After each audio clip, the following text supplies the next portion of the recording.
Hello and welcome to the locker room. I'm Noah Mueller, and I'm joined here by Ben Heltzer, Nick Lynch, and Jake Minardi, and we're going to discuss the NFL first. So we're going to start off this segment by talking about mid-season MVP. We are at Week 10 of the NFL regular season, and there have been a couple names in the MVP conversation. Personally, so far I have Matthew Stafford. He's fourth in passing yards, 25-2 touchdown-interception ratio, which I think is insane. And the Rams, as they showed against the 49ers the other day, look like levels above most teams in the NFC, which I haven't really seen from them in past years, and I think it's very impressive by them, and I think he's at the head of that. I'm right there with you. I have Stafford as well. Obviously, you have guys like Drake May. You have guys like even non-quarterbacks like Jonathan Taylor. I'll even throw JSN in there. And then you also got a guy like maybe Sam Darnold, Patrick Mahomes even. But Stafford, in my eyes, is just a level above those guys. He's led this team to, I think they're sitting at 8-2 right now. And, this Rams team is showing no signs of stopping. Obviously, Nakua was out for a few weeks, and Stafford made it work. He's just been making it work all season long. And they're right up there with Seattle for that division. Seattle, by the way, is an amazing team as well. But I think Stafford's the clear frontrunner right now. Yeah, and Devontae Adams was like the most unexpected addition, but he's been a really great addition. Having a second outlet on that team has been great, especially while Puka's been out. Yeah, I agree. What do you guys think? So for my MVP, I have Sam Darnold. I really want Sam Darnold to win this award. He's thrown 17 touchdowns on the season, average QBR of 116.5. I think Sam Darnold, of where he's taken the Seahawks, they're 7-2. They're tied for the division lead right now. But I really think he could lead the Seahawks to a division title. The NFC West, I'm sure you guys would agree, is probably one of the hardest divisions in football to play in. And from where he's been all his career, from the Jets to Carolina to San Francisco for a bit, and then Minnesota last year, where he went 14-3, and then left Minnesota and went to Seattle. I really want him to succeed this season. Yeah, I really like that Sam Darnold pick. If you watch the last two games, he's been on a roll. He looks so comfortable in that offense, matched with JSN. Really, the Seattle offense looks near unstoppable right now. So I would also love to see Sam Darnold win. But right now, I have, if it pans out this way, Drake May actually winning the MVP. And very unexpected for a lot of people this year. I think a lot of people thought he would be a great quarterback, but not at the rate he's going right now. Second year, he's led the Patriots to an 8-2 record, average QB rating of 113, over 2,500 passing yards. From a second-year quarterback, Drake May, you can't ask for much more. And I think the Patriots are going to have a very successful season and postseason. And, really, it looks as almost the dynasty is back. So looking really good for the Patriots. And I think, Drake May in his second year has a real chance at winning this one. Yeah, no, all these teams are rolling, and it's pretty much a lot of it goes to their quarterbacks and how good the quarterback play has been for these teams. But I want to move to another topic. Everyone's player of the week for this week, Week 10. We had a lot of star-studded performances by skill positions this week. One I want to point out might not necessarily be the best statistical one, but it was someone who really bursted onto the scene, and it's Travion Henderson. New England Patriots, who was the backup running back, should be the starter after this week.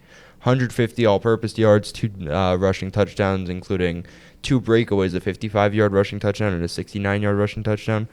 You put this guy in such a great Patriots offense this year, I think it should pan out in the way that he's the RB1. He just needed 2 weeks to show it. Last week he kind of got off to a slow start, but obviously you see this week he went for a crazy game, the game we've all been expecting him to have ever since he got out of college, with the burst and the speed and the acceleration that he does carry into the game.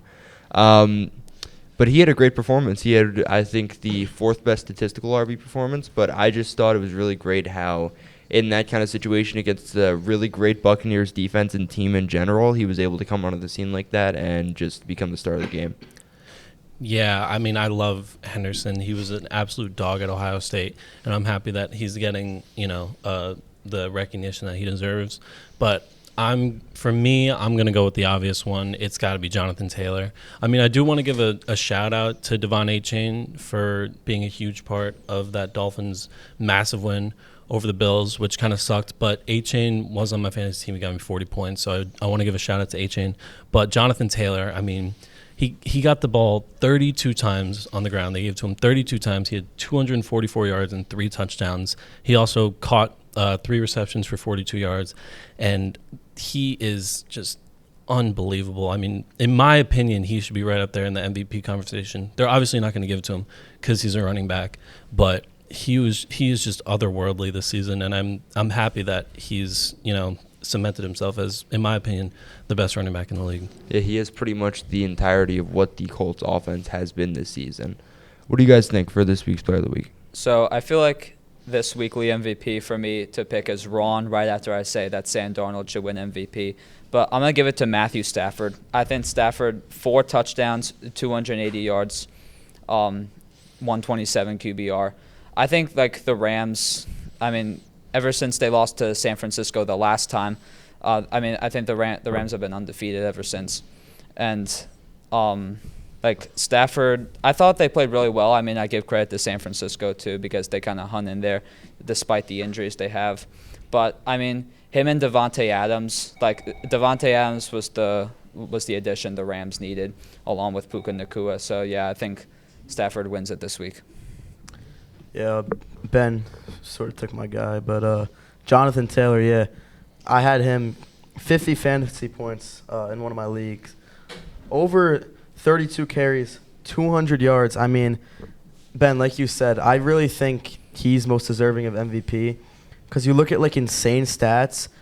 None of these QBs really have insane stats. They're more of carrying their teams to good records, but if you're looking at that, I think Jonathan Taylor has it, and I think if it wasn't so QB heavy, it would go to him, the MVP, without a doubt.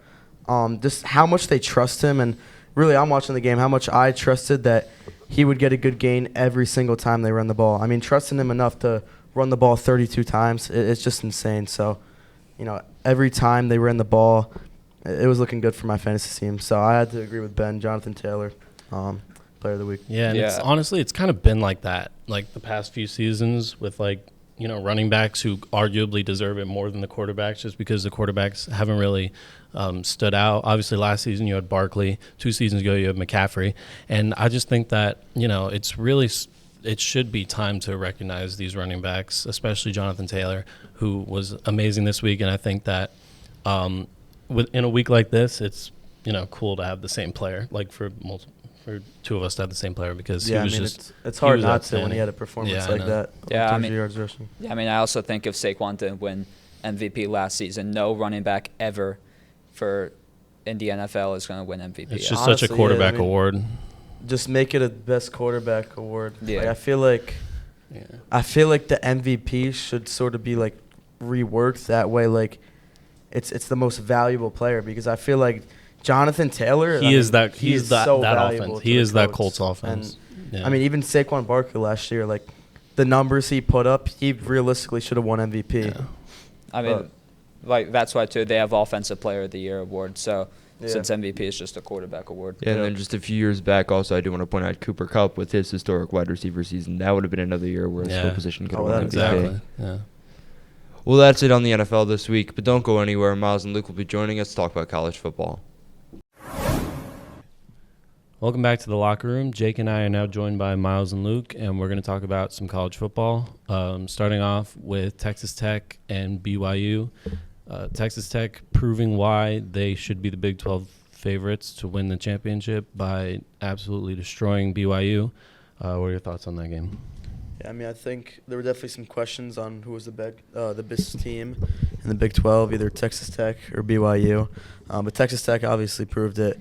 A little bit of a fluke game versus ASU a few weeks ago, but I think they proved they're the same team that I thought they were earlier in the season. Obviously, Big 12, a bit of a weaker conference, but a great game for Texas Tech. And I still think BYU is solid. Don't know if they're a playoff team. They might be able to sneak in, but depends on what happens in the Big 12 championship. Yeah, they were undefeated up to that point, but Texas Tech clearly proving that they're the better team right now. Yeah, Texas Tech just killed them on the ground. They had 149 rushing yards. Anytime you to BYU 67, like, you're just going to kill them every time that happens. And looking at the BYU D-line, they were just non-existent the whole game. And looking ahead to the playoffs, if Texas Tech can continue to run the ball like that, they're going to be tough to beat. Yeah, Texas Tech looked really good. They've looked like this most of the year, and I wonder at this point if the Big 12 could get 2 teams in the playoffs. If Texas Tech goes into the championship game with one loss, and this one loss to Arizona State, kind of a fluke game, as Jake said, and they lose to either BYU or Utah or someone else who gets there, could the Big 12 end up with 2 teams in the playoffs? I mean, with how bad the ACC is looking right now, it could look like none of them will get in the playoffs, especially if Duke somehow wins. So it's really possible that more than one Big 12 team could make it. If the ACC, like if a team like Duke wins the championship, though, like, are they obligated to get into the playoffs? No, right? They have It's- 4 I think losses. it's the top 5 best conference winners. Yeah. Yeah, and if a team like USF or Yeah, they got to Even- put 2 group of 5 teams in. like an ACC JMU. or AAC team, someone else, they could definitely squeeze in. Yeah. Anyway, moving on from the Big 12 to the Big 10, Indiana barely escapes Penn State in Happy Valley. Fernando Mendoza looked iffy throughout the game, but he did lead that game-winning drive, which was capped off by an amazing catch in the end zone. Yeah, Jake, what do you think about that? Yeah, I mean, I think it was a great test for Indiana. Obviously, Penn State still has a lot of talent. Very disappointing year, now 3-6. But, don't let it get twisted. Like, they still have a ton of talent. Going into Happy Valley isn't easy. And I think this is one of those games that Indiana needed. They've sort of been rolling. Obviously, they had a harder game versus Oregon. But they haven't really had, like, a late game test, I feel like this. And I think Mendoza showed that he could, show up in the clutch and that Indiana can win, close games on the road. So I think it's a great game for Indiana. I personally think, if we were discussing like the best QB prospect in the draft, I think Ty Simpson would beat out Mendoza. That would just be my opinion, but I still think Mendoza's a great quarterback. I just don't think he's like a lot of people talk about him like in a way, but I don't think he's like that insane. I think I like Ty Simpson a lot more. Yeah, this game proved to me that Indiana can win the whole thing. I mean, going into Penn State, that is not an easy test, and how they were playing for the first 3 quarters was really not that great considering that Penn State was 3-5 at the time, but they got it done and they're battle tested. So I feel like Indiana really could win the whole thing. Yeah, and I think if they go into the playoffs, they will have the best quarterback. I think Mendoza's better than Ty Simpson. He showed up when it mattered. He's made every play Indiana's needed from him all year in the big spots, and every time they need it from him, he can make every throw. And I think with that, having the best quarterback gives him a chance to beat anyone in the playoff. Yeah, I mean, he hasn't lost yet. He proved that he can win when it matters. I think Mendoza is a really, really solid quarterback. He might even help them win that Big Ten championship against Ohio State, which is pretty much bound to happen at this point. Moving on to the top 10 in the playoff rankings, Ohio State and Indiana are still the top 2, Texas A&M number 3, Alabama 4, Georgia 5. And I just want to stop there for a second because do you guys think that there's any other team that could win the national championship at this point? If I'm being honest, I think, yes, these are the only 5 teams that can win a natty besides maybe Oregon. Ole Miss is a great team. I don't think they have exactly what it takes to go all the way, though. Texas Tech, I just don't trust them to go all the way. And then Texas and Oklahoma are at the bottom.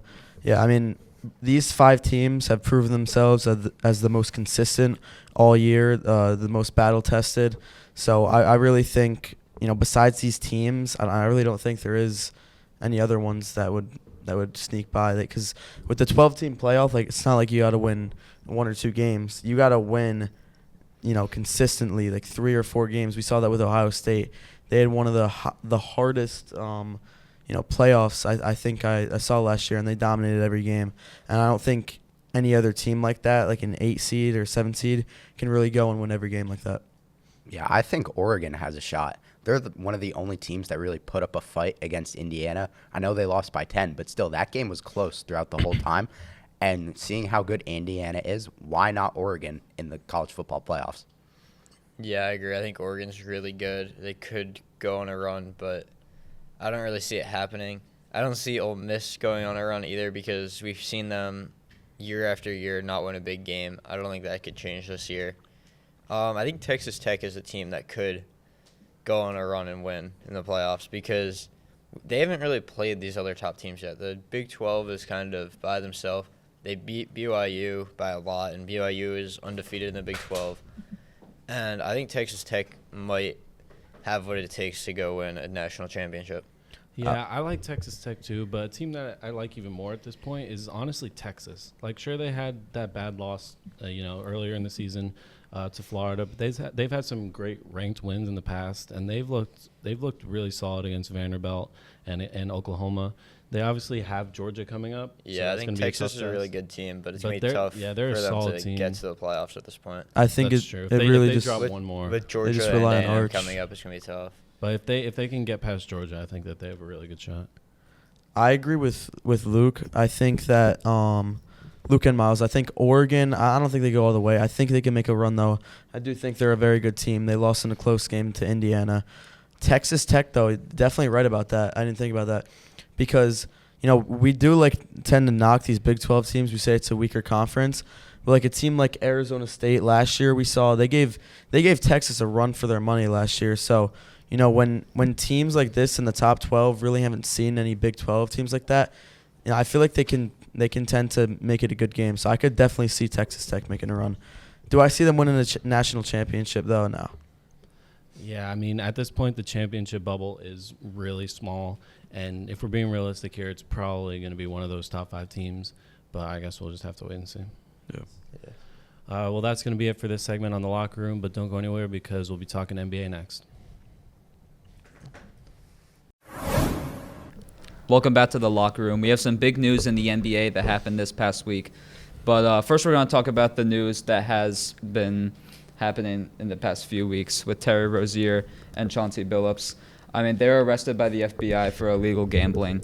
I mean, what's your take on that, Jake?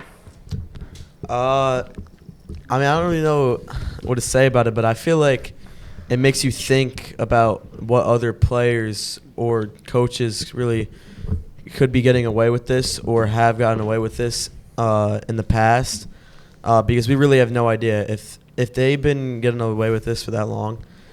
I mean, it just makes you think. You guys? Yeah, I mean, I think, real crime is back. We got the mafia back in the NBA. We got people stealing paintings from the museum in France. But this genuinely makes me wonder how many other players have been doing this in the past. I mean, Cade Cunningham just went 14 of 45 from the field. He could very well have been betting. That is historically low percentages. Yeah, I agree that I think other people must be doing this because there's no way it's just them two. And I think the same thing in other sports, it could be happening too. You see Class A in baseball, and I wonder what's going on in the NFL with those refs and everything. Every week there's always an issue. And it's just what did sports betting, what do people do about it? How do you stop it from happening in the future? I mean, I don't really think there's a true answer because ESPN and all these sports companies are making a ton of money off of this. They're not going to want to. So they're not going to, not push this. Yeah. But when they see all these players taking out the integrity of the game, why we play. Yeah, the league stop sports betting? That would never they would happen. never Yeah, it's happen. not going to happen. But Yeah. That would never happen. But do we know why that actually how they actually found out that they were doing this? Yeah, they've been doing a investigation for 2 years on Terry Rozier, and then it just came out that Chauncey Billups was involved. Oh well. Yeah, it's been going on for a while, and that's why if they got away with it for years or whatever, it has to be going on other places too. Yeah, I mean, I think November 24th is their court date. So, I mean, we'll see what happens. But moving on, last weekend the Memphis Grizzlies suspended Ja Morant for 1 game after comments on the coaching. But now the question looms, does Ja Morant get traded or does he stay with Memphis the rest of the season? I think he's got to get traded. I feel like it's best for him. It's probably also best for the Grizzlies. I feel like, not that he's holding them back, but honestly, he might even be holding them back. I feel like he's not the right fit for the Grizzlies right now. Maybe a few years ago, they had the energy, they had the spark, but right now in today's NBA, it's really not working, and I think he would be a much better fit on a different team. So where do you think he's going to go then? I mean, I got no idea. You pointed out to me before the Heat. I think that would be a good fit. The Heat would be decent contenders if that happened, but as Flight React says, he would be a good player on the team like the Heat. Yeah, I mean, I think the way Miami's playing right now, they're in contention. They're 7-5, 6th in the Eastern Conference. I think that Ja Morant would be a great addition, especially when the trade deadline comes for the Heat to make the playoffs. But Myles and Luke, what do you guys think? I agree with you, Jake, completely. I think Ja is as good as gone in Memphis. He has done so many things to just detriment the team year after year. This is like the third year in a row he's gotten suspended. He's had some off-the-court problems. I think the Heat also would be a great fit, but does Pat Riley and Eric Spoelstra want to deal with that? I really don't think so. He's a very weird trade asset because he's obviously a great player, but his off-the-field issues really just diminish his trade value. Yeah, I completely agree. I don't see what team would want him. Because, yeah, obviously he's a great player when everything's going right, but we've seen in Memphis, he hasn't been playing that well recently because he's had all these issues. He's had a lot of issues in the past.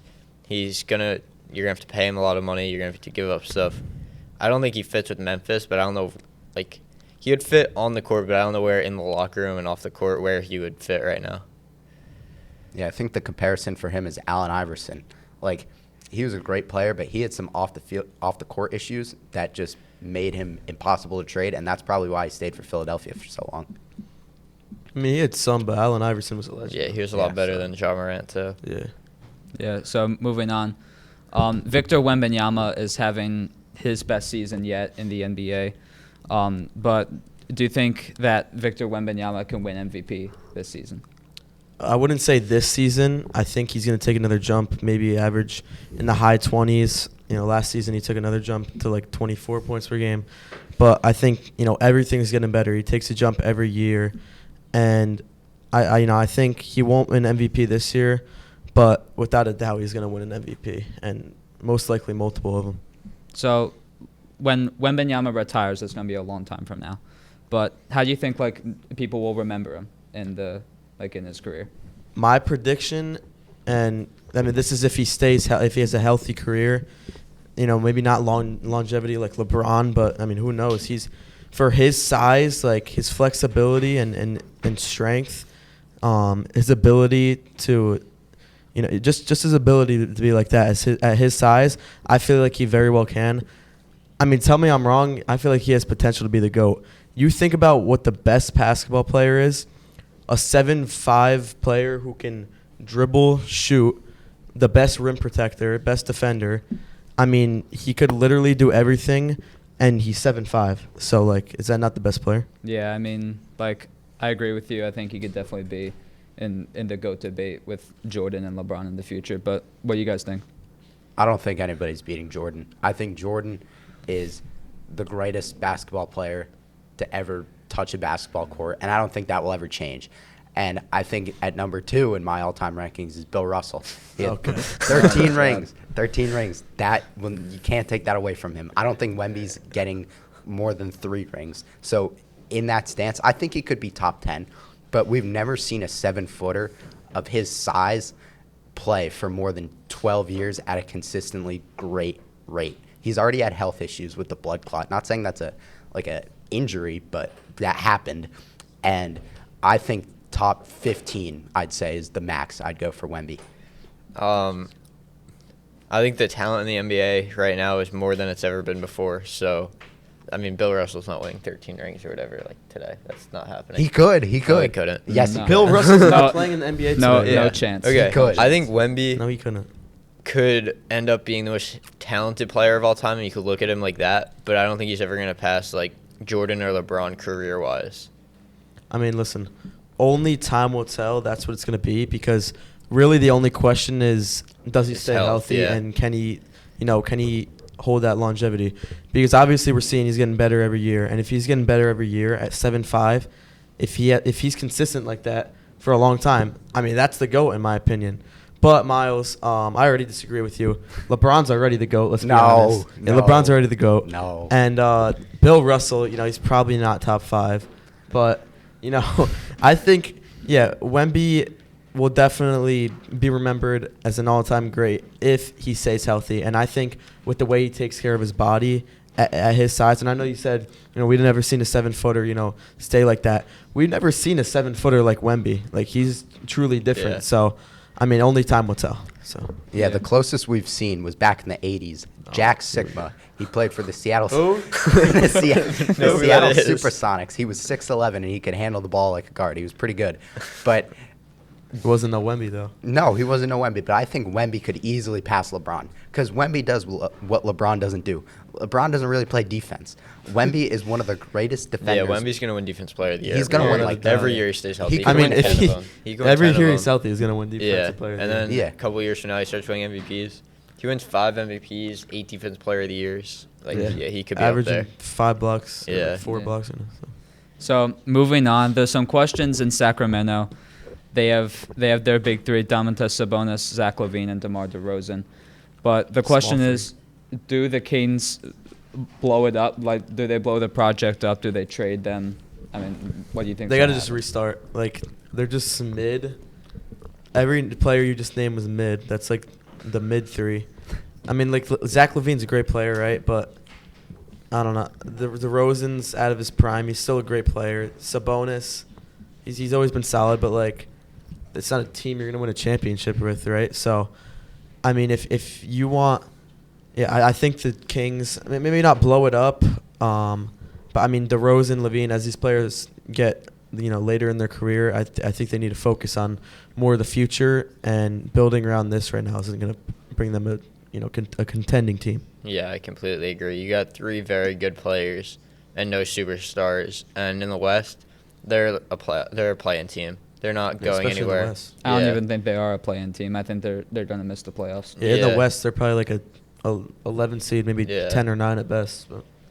Yeah, and they're paying those guys so much money that you can't really build more of a team when you have them. So I think if they want to have any chance, you have to restart.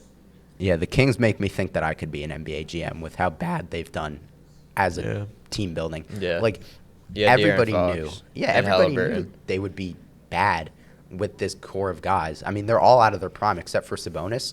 But even then, he's a second option at best. Like, he's a great player, but he's a second option. And when you have a team that has no defense and you have 2 guys, DeRozan and LaVine, that can't stay healthy, obviously it's not going to work out. But they just kept insisting that it was going to work. I don't even know what they were doing.